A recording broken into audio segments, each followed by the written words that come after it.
तो बोलते इतना मोटा है, मोटा गन्ने की तरह मोटा है। मोटा है तो क्यों बता रहे हो भाई? मोटा तो बहुत कुछ होता है। अभी 370 हटा है, इनके यही लोग कह रहे हैं कि दोबारा लगवा देंगे। इसका क्या फायदा होगा? दोबारा पत्थरबाजी करवानी है क्या? बचाना चाहते हो तो सबसे पहले वक्फ बोर्ड खत्म कर दो, क्योंकि वो संविधान में नहीं लिखा। कहाँ लिखा संविधान में कि वक्फ बोर्ड चालू करो? और तुम कहते हो कि भैया ये राम मंदिर बन रहा है, वहाँ पे हॉस्पिटल बनवा दो। महिलाएं जाके चप्पल मार के आ रही है, यही तुम्हारी औकात है? हमेरा जुमला किसी की धर्म के साथ खिलवाड़ करोगे तो क्यों नहीं चलेगा? किसी की महिलाओं को छेड़ोगे तो क्यों नहीं बुलडोजर चलेगा? अगर आपकी, मैं एग्जाम्पल के लिए बता रहा हूँ, आपके घर की अगर किसी महिला को कोई छेड़े या फिर उसके साथ लफ्जी आज जैसा कोई मैटर हो, तो आप नहीं चाहोगे उसको गोली मारा जाए और उसके घर बुलडोजर चले? उपचुनाव अब होने वाला है उत्तर प्रदेश में।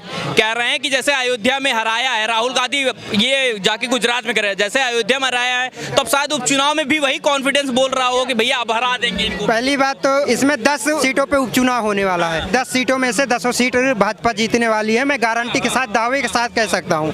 यही कॉन्फिडेंस तो लोकसभा में भी था, 80 में 80 कह रहे थे, लेकिन आया कहाँ? आप तो हार गए वहाँ उत्तर प्रदेश में। तो वही भरोसा इस बार शायद इन लोगों को लग रहा है। अरे हारे हैं तो क्या सीटें नहीं आई है? राहुल गांधी के जो इंडी गठबंधन में जैसे मध्य प्रदेश इनके 0 आई है, वहाँ तो खाता भी नहीं खुला है। उसके बारे में नहीं कहेंगे क्या? बोलते हैं हम अयोध्या में हार गए। कहाँ हार गए बताइए? पूरे 32 सीटें आई हैं, हमारे तो खाता भी खुल रहा है, तुम्हारे तो खाता भी नहीं खुल रहा है। चुल्लू पानी में डूबना चाहिए। और वो भी पता क्यों मिला इनको 2-4 सीटें एक्स्ट्रा?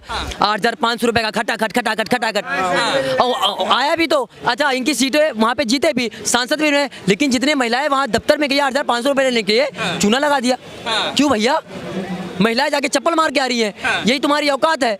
हमेरा जुमला करेंगे क्या? संविधान बहुत ज्यादा खतरे में है। अरे संविधान खतरे में तुम्हें इतना नहीं पता है कि संविधान में कितने पन्ने होते हैं? जब वो अनुराग ठाकुर पूछते भैया कितने पन्ने हैं, तो बोलते इतना मोटा है, मोटा गन्ने की तरह मोटा है। मोटा है तो क्यों बता रहे हो भाई? मोटा तो बहुत कुछ होता है, हम भी बता दें क्या? समझ रहे हो ना बात को? लेकिन जो कॉन्फिडेंस इस बार आया 99 सीटें आने के बाद, लग रहा है कि जो है वही कॉन्फिडेंस बोल रहा है कि यूपी के 2 लड़के कमाल कर देंगे उपचुनाव। जिस कॉन्फिडेंस से वो बोल रहे हैं ना, उसी कॉन्फिडेंस से हारे। अब ये दोबारा भी हार जाएंगे। वो राहुल गांधी हैं। वो राहुल गांधी पता है कौन है? वो आंगनबाड़ी के स्टूडेंट हैं। अच्छा। हाँ, वो पार्लियामेंट में जब खड़े होते हैं ना, तो उनको, वो पार्लियामेंट में नहीं खड़े होते हैं, उन्हें लगता है कि मैं आंगनबाड़ी में खड़ा हूँ।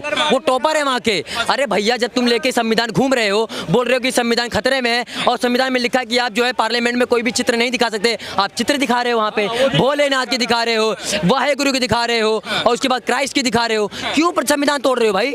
क्यों संविधान? और वो संविधान बचाएगा जिसकी दादी ने पहले से संविधान का गला घोट रखा है, भारतीय संविधान आर्टिकल 352 के तहत। वो बचाएगा। लेकिन वो तो कह रहे हैं कि मोदी के राज में अघोषित इमरजेंसी लगी हुई है, बस बताया नहीं जा रहा, डिक्लेयर नहीं है, बाकी अघोषित लगी हुई है। कहाँ लगा हुआ है? हमें भी कहीं दिखा दो भाई। अरे भैया, उनके पास बहाने के अलावा कुछ है क्या? बार बार मणिपुर तो जा रहे हो कि देखने के लिए वहाँ पे बहुत गलत हो रहा है महिलाओं के साथ में। एक बार बंगाल चले जाओ, एक बार संदेश खाली चले जाओ। अभी परसों की बात है, 2 दिन पहले की बात है, वहाँ पे महिला को उल्टा करके सरिया के हिसाब से उसके पीठ पे बल्ले बल्ले मारे गए हैं। कहाँ गए राहुल गांधी?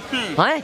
रोज सुबह शाम जो है प्रधानमंत्री बन जाते हो, रात को सोने के बाद सुबह उठने से पहले ये प्रधानमंत्री होते हैं, सुबह उठते कॉमेडियन बन जाते हैं। ऐसा चलेगा क्या देश को? नहीं, वो तो कह रहे हैं कि हमें देश की चिंता है और प्रधानमंत्री को विदेश यात्रा से फुर्सत नहीं है। हमें तो बहुत चिंता है अपने देश की। हाँ, ये इनको तो बिल्कुल बिल्कुल बहुत ज्यादा। ये खुद तो जाते हैं वहाँ पे, जाते क्या कहते हैं, नहीं बाहर जाते हैं ना मसाज कराने के लिए, इटली जाते हैं नानी के घरे, तो ये नहीं जाते क्या? और मोदी जी बाहर जा रहे हैं ना, तो वहाँ पे घूमने के लिए नहीं जा रहे, वहाँ पे संबंध अच्छे करने के लिए, कुछ चीजें करने के लिए, हमारे देश में कुछ अच्छा विकास हो, ठीक है ना? तभी रशिया के प्रधानमंत्री पुतिन से मिलने गए हुए हैं, फालतू में तुम्हारी तरह घूम नहीं रहे हैं, ठीक है ना?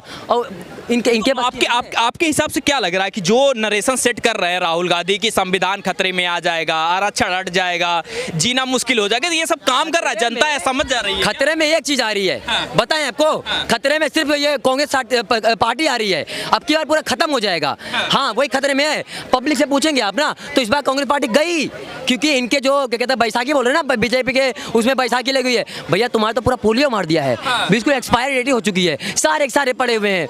ये सारे पहली बात प्रधानमंत्री बनते तो कौन मरता उसमें? प्रधानमंत्री खड़गे जी बनते क्या हैं? और उसके बाद ये राहुल गांधी बनते। अरे भैया, जिसका दिमागी बच्चे वाला है उसको आप प्रधानमंत्री बना रहे हो। आज तक एक जगह का सांसद बना नहीं आदमी, और प्रधानमंत्री बनाओगे? देश का अगर बेड़ा गर्क करना है और नरक देखना है तो राहुल गांधी को बना दो प्रधानमंत्री, और फिर देखो फिर होगा, पता क्या होगा? मुस्लिम मुस्लिम मुस्लिम, हिंदू नहीं होगा। अरे जब बीजेपी सरकार आई है, कम से कम हिंदू मुस्लिम तो कर रही है, सबको साथ लेके चल रही है। अरे राहुल गांधी तो बोलिए, अगर संविधान की बात कर रहे हो, बचाना चाहते हो, तो सबसे पहले पहले वक्फ बोर्ड खत्म कर दो, क्योंकि वो संविधान में नहीं लिखा।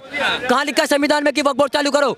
और तुम कहते हो कि भैया ये राम मंदिर बन रहा है, वहाँ पे हॉस्पिटल बनवा दो, वहाँ पे क्या कहते हैं ये स्कूल बनवा दो। तो ये 8,54,509 एकड़ जमीन जो ये वक्फ बोर्ड के पास है, वक्फ बोर्ड पे आपके पास में, उस पे पहले बनवा दो। फिर किस लिए है वो जमीन? फालतू में क्यों पड़ा, बंजर क्यों पड़ा हुआ है? हाँ, ये पूरा डिटेल है। क्या कहते हैं, कितना बताया, 8,54,000 है। ये चीजें जो है जनता पर प्रभाव डाल रही हैं क्या? राहुल गांधी जिस तरीके से बता रहे हैं कि संविधान खतरे में है, या मोदी जब से आए हैं देश में विकास नहीं हो रहा, ये चीजें जनता भी समझ रही, इसीलिए तो सीटें कम आ रही। तो मैं राहुल गांधी से पूछना चाहता हूँ, ये 370 क्या किसने हटाया था? इंदिरा गांधी ने हटाया था। है, ये लोगों को जो मकानें मिली है ये उन्होंने दिलवाया था। 8 करोड़ युवाओं को रोजगार मिला है, 2.5 करोड़ PFSI कटे, ये किसने करवाया था? बताइए। शौचालय किसने दिया है? ये क्या कहते हैं, सड़कें किसने बनवाई है? हाईवे किसने बनवाया है? राहुल गांधी ने बनवाया है क्या? अभी 370 हटाए, इनके यही लोग कह रहे हैं कि दोबारा लगवा देंगे। इसका क्या फायदा होगा? दोबारा पत्थरबाजी करवानी है क्या? बताइए ना। हमारे देश में मोदी आने के बाद ये लोग कहते हैं मोदी पनौती है। मोदी बिल्कुल पनौती है। पता है किसके लिए है? एक तो कांग्रेस सरकार के लिए। जैसी मोदी सरकार आई, कांग्रेस पूरा खत्म हो गया। पाकिस्तान आटे के लिए भीख मांग रहा है। चाइना जितना जमीन कब्जा कर रहा है, धीरे धीरे पीछे हटता चला जा रहा है। ठीक है, और हाँ, चाइना की बात कर रहा हूँ। जितने भी लोग हैं ना जो हमारे देश के लिए गलत सोच रहे हैं, सारे के लिए पनौती है मोदी। और मैं चाहता हूँ ऐसे पनौती हमारे देश में होना चाहिए। अच्छा। मैं चाहता हूँ, क्योंकि ऐसा ही आदमी है जो अपनी संस्कृति को लेकर चल रहा है। और राहुल गांधी कहते हैं मैं जनौधारी हूँ। कहाँ से जनौधारी हो भाई? पता चलता नहीं है। जब पूछो प्रियंका गांधी के बारे में पूछो तो कहते हैं भैया उनकी पोती है। किसकी? क्या कहते हैं, इंदिरा गांधी की पोती है।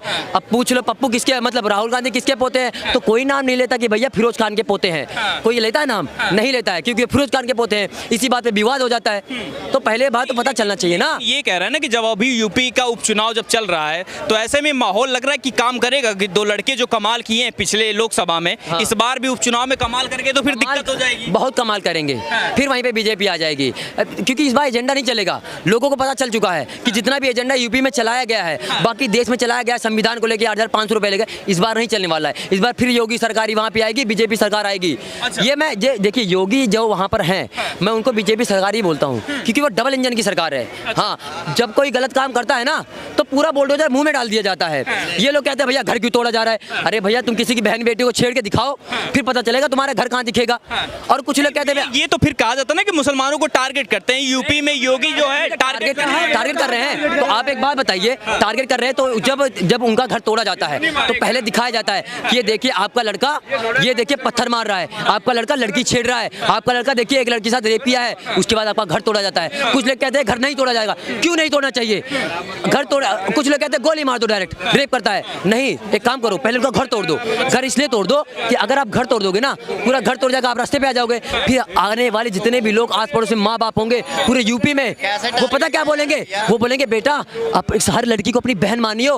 अगर तू बहन नहीं मानेगा और छेड़ेगा ना तो योगी सरकार फिर अपना घर तोड़ देंगे। एक बात इतना जो मुसलमानों को टारगेट कर रही है योगी सरकार, क्या चाचा?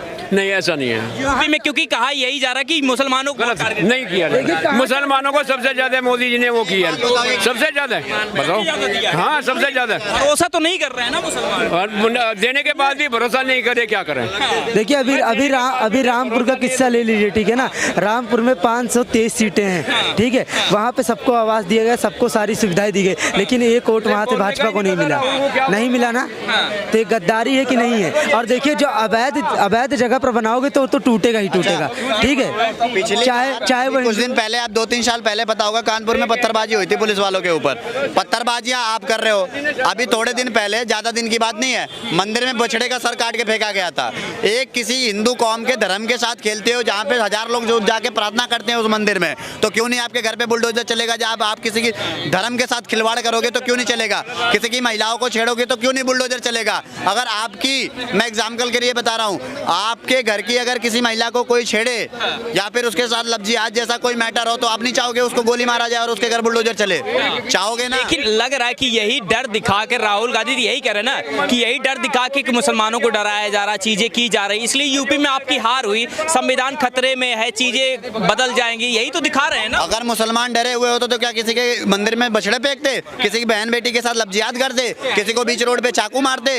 अभी थोड़े दिन पहले की बात है, मुंबई में मारा गया, रिंच से मार के, यादव था लड़का, मैं नहीं कहूंगा मुसलमान, मार के सड़ फोड़ दिया, उसके घर भी बुलडोजर चलाया, तो वो क्या मुसलमान है? जो अतिक्रमण करेगा, क्यों विकास दुबे को नहीं मारा गया यूपी में? नहीं तो ये डर दिखा के लग रहा है वोट लिया जा रहा है क्या? मुसलमान था क्या? विकास दुबे मुसलमान था क्या? विकास दुबे मुसलमान था, सिर्फ वो गुंडागर्दी करता था इसलिए उसको गोली मार दिया गया यूपी में, ठीक है, उसका इनकाउंटर करा दिया गया। देखिए सर, कुछ पार्टियां ऐसी हैं जो खुद एजेंडा चलाना चाहती हैं, वो लूट नहीं पा रही है देश को हमारे, इसलिए मोदी सरकार जब क्या कहते हैं ऑन द स्पॉट उसका वो कर देता है ना काम, अगर कोई गलत काम कर रहा है, रेप कर रहा है, उसका सीधा सीधा घर तोड़वा दिया जाता है, उसी का समर्थन करते हैं। भैया ऐसा है कि मुस्लिमों को टारगेट किया जा रहा है, अरे भैया एक बात तो सोचो, जब किसी को घर दिया जाता है तब तो मुस्लिम नहीं देखा जाता है, जब कोई औरत जाती है मुस्लिम की राशन लेने की तब तो मुस्लिम नहीं देखा जाता है, जब शौचालय बंदा तब तो मुस्लिम नहीं देखा जाता है, जब रोड पे चलते हो वही तो मोदी सरकार बने तब तो मुस्लिम नहीं देखा जाता है, फिर कैसे कह सकते हो? और दूसरी बात, मैं आपके क्या कहते हैं चैनल के माध्यम से एक बात बोलना चाहता हूँ, ये पर्सनली बोल रहा हूँ, जितनी भी सनातनी लड़कियां हैं, मैं आप लोगों से हाथ जोड़ता हूँ कि आप काली बनो, आप दुर्गा बनो, आप झांसी की रानी बनो, किसी का लब जिहाद का शिकार मत बनो। आपसे हाथ जोड़कर इस सनातनी भाई का रिक्वेस्ट है।